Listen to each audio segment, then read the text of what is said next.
Hello and welcome back to Bu Live. I'm Amie Thompson. I'm the Executive Director of the Goldman Sachs 10,000 Small Businesses Program for the Mountain West Hub, and I'm based at Great Falls College in Great Falls, Montana. And today I have with me an alum from our national program, Jessica Mortensen. She's from Rexburg, Idaho, and she is the president and CEO of Karie Frozen Desserts. So today we're going to talk a little bit about 10,000 small businesses and how we are now recruiting for our very first Idaho cohort. So first off, I want to chat with you a little bit about your business. Can you tell me a little bit about how it started? So actually, Karie was a concept that was started by a college student, which is kind of funny to think about. A student who had, for a graduation requirement, needed to start a business, run a business, and see what that looked like. And he was parked around the corner from our house. We fell in love with the product, fell in love with him and his entrepreneurial spirit, and offered to buy the business when he was graduating. That's amazing. Did you think about being an entrepreneur before that? You know, I've always had a little bit of something, that drive inside of me that knew I could do something more and always wanted to do something more. Yeah. But I made the choice to be a mom. And so I was raising my children, and as they were getting older and starting to go to school, I felt like something's going to happen, the timeline is going to align, and it'll be time for me to do something. And that's really when this opportunity presented itself, as my youngest was getting ready to go to school. Oh, that's so awesome. So what year was that? So we were in 2014. Okay. And then you got a chance to go into the national program for 10KSB, which is entirely online. And then you got to go to Goldman Sachs headquarters for graduation in May of 24? Absolutely, out in New York City. It was the most amazing experience. Okay, all right. Well, so this is a rural program now. In 2023, Goldman Sachs decided that they wanted to invest another $100 million into the program for rural America. So that's why they've created 4 different regions. And so I am in charge of Montana, Wyoming, and Idaho. So in June of this year, we graduated our first cohort in Montana. And just last week, we launched our first cohort in Wyoming. And now I'm recruiting for our very first cohort in Idaho, which will start in March, mid-March.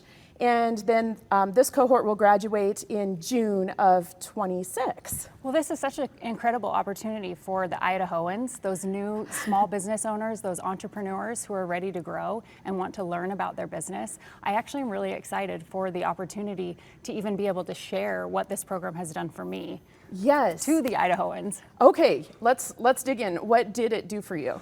You know, it's interesting. I think we talk a lot about business, and a lot of us start businesses, but we don't know the nitty-gritty. You get growing a business, and as you're growing it, you start scaling, you're figuring out all the things as you go, right? I remember one of the most interesting things that happened during this process was there was a module that we learned about understanding your finances. And for me, that was the most beneficial. It highlighted where I was weakest. And it was the hardest module, but I had gone through this process of meeting with my accountant every year who would say, hey, your books look great, your numbers look great, keep growing.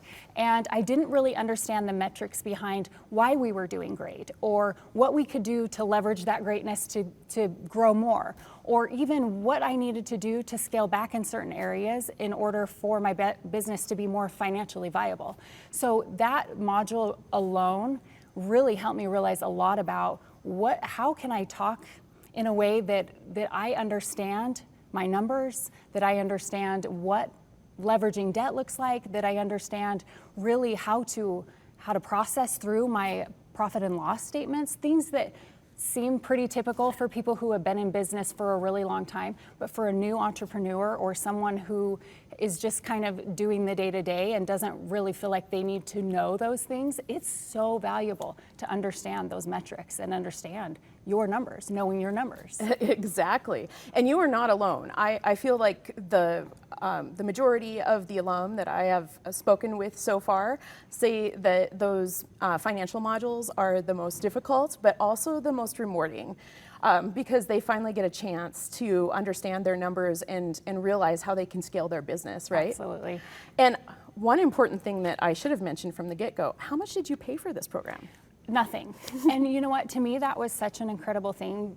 After I did the program, I sat down and I thought, what would this have cost me if I had done a program like this somewhere else, if I had to pay for this program?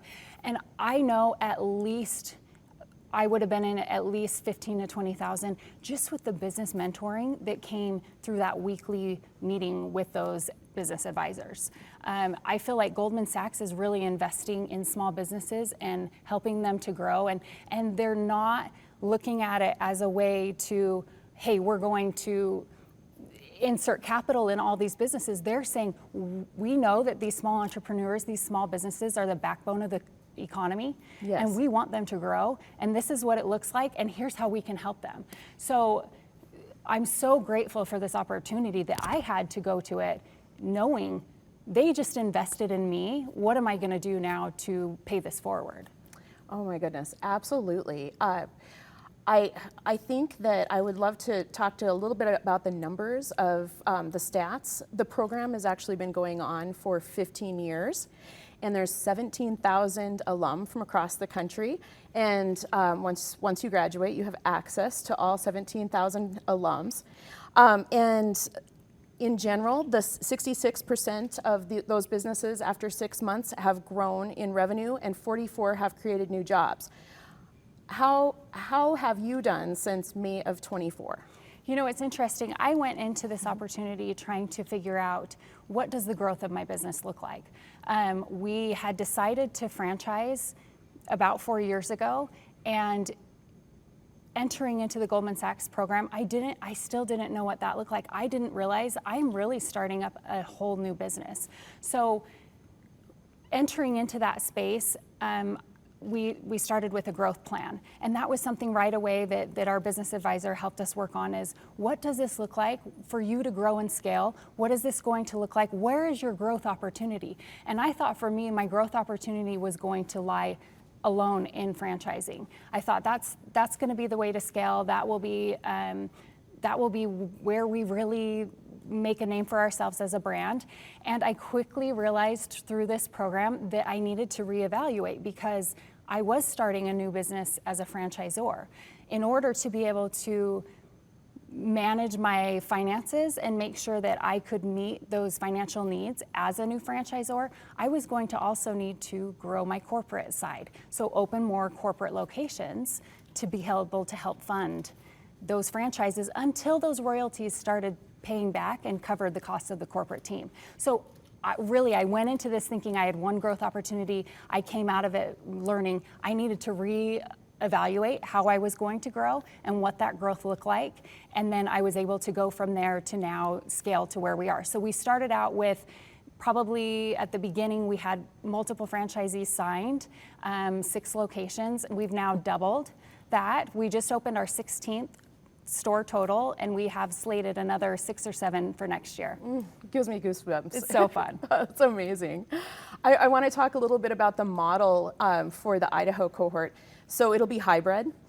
So that means that the first week in mid-March will be online, where you'll get to meet the delivery team and your business advisor, and then followed by 9 weeks online for each of the modules, some of which you've talked about. And then we'll come back together for the final week and graduation and celebration. And that'll be here in Idaho. We haven't decided which community college we'll partner with yet. So location is TBA, but it'll be a great way to be able to get that cohort to bond a little bit, like you were able to do when you met your cohort in New York City, I'm sure. So that is pretty exciting. And everyone will get a business advisor, and will also be in a growth group of 5 to 7 other business owners. Tell me a little bit about your growth group and what that did for you. So the growth group was probably one of the most rewarding parts of this experience. Really getting to know other business owners that are in that same phase of like figuring out and understanding their business. But sometimes you just don't know what you don't know. So to have all of these leaders within their own spaces sit down and talk with you every week, not only your business advisor, but these are people who are really ready to get down and work in their businesses, and they want advice. So we're sitting there running ideas off of each other. It was almost like having your own board of directors just every week that you got to meet with weekly, so that you could bounce ideas back and forth with each other, and really figure out, like, what do you think? Sometimes we get lonely as business owners because we feel like our ideas, we have to, keep those to ourselves, or we're afraid to share what we want to do to grow because we aren't sure with the feedback that we're going to get. And so that was something that I feel like was super rewarding, is developing these relationships with other business owners that I now still talk to. Do you? That we call each other and we can say, hey, where are you at in your business? Where do you need help? Here's where I'm stuck. What do I do about this? Or we learned about this in the cohort, but I don't really know how to convert that now on a corporate team. What does that look like? So for me, that's been one of the most valuable parts of this whole experience. And you had mentioned that one of the most valuable things about the program was that you figured out where your weaknesses were. Have you filled those gaps? I'm working on it. So weaknesses are something that were brought to my attention very clearly and right away. Like I said, you don't know what you don't know. And as entrepreneurs, sometimes we're just in the grind of doing the day-to-day. So as we were going through these modules and we're learning about what it means to be a leader, what metrics should look like, and how you should evaluate your own metrics, what it means to be bankable, what it means to go look for funding, all of these concepts were things that I just wasn't even, they were totally off of my radar. So now we're getting to the point I learned leveraging debt at the point that I was when I first started. I wasn't ready for that. I needed to grow a little bit further. I needed to maybe figure out some of these processes, maybe figure out what this was going to look like and prove myself before I leverage debt. We're now at a point where we need to grow that corporate team. So that is the next on my docket. So there are things that I was able to implement right away, but then there's also been these concepts that we've had to implement slowly because I wasn't ready yet, or I wasn't to that point in growth that it made sense. So a lot has been implemented, a lot we're continually implementing. Growing a corporate team has been another thing that has been extremely challenging for someone who didn't come from the corporate space. I didn't work in a corporate job, so now I'm here trying to grow a corporate team and figuring out how to be a leader and how to lead a corporate team.